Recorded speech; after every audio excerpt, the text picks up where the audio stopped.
Representation of analog and digital images. Image.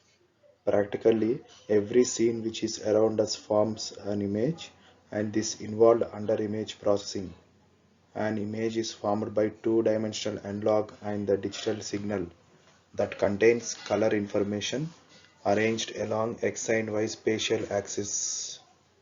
The analog image processing is applied on analog signals, and it processes only two-dimensional signals. The images are manipulated by electrical signals.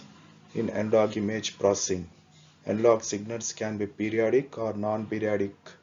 Examples of analog images are television images, photographs, paintings, and medical images. Digital image processing. A digital image processing is applied to digital images. For manipulating the images, there is a number of software and algorithms that are applied to perform changes. Digital image processing is one of the fastest growing industry which affects everyone's life. Conversion of the analog signal to the digital signal by digital image processing. Digital signal processing is all about processing an analog signal or real world signals which humans interact. For example, speech.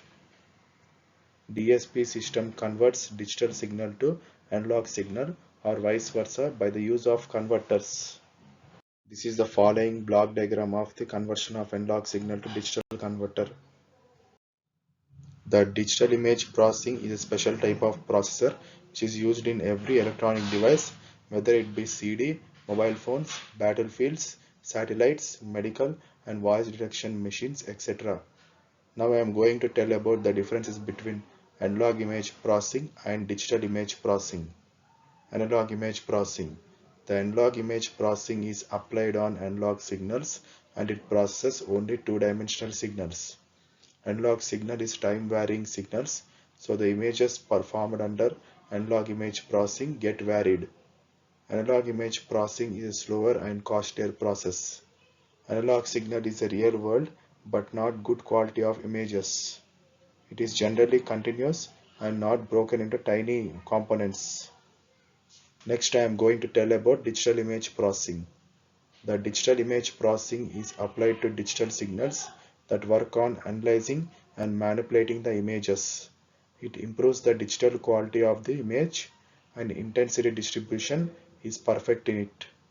Digital image processing is a cheaper and fast image storage and retrieval process. It uses good image compression techniques that reduce the amount of data required and produce good quality of images. It's all photography. Each has its advantages and drawbacks. Film photography gives you a finite number of exposures, which makes you really think before you take the photo. Once those 24 or 36 exposures are used, you would better have more film in your bag or you are going to miss shots. Once you are done, those photos need to be developed, which you have to do yourself and invest in a crap ton of darkroom supplies or send off to a lab and home they get it right. And when you are just starting out with photography, you are going to have to lot of notes to remember settings. The way if the photo comes out well, you have an idea of why, and if it does not, you know what you need to fix next time. Because it's less common now, film can be cheaper to start with but ends up more expensive over the longer term. Digital, on the other hand, can be significant investment but has fewer ongoing costs. Want to know whether your shot came out?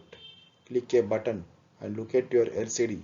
Want to know what the settings were so you know what you want to change?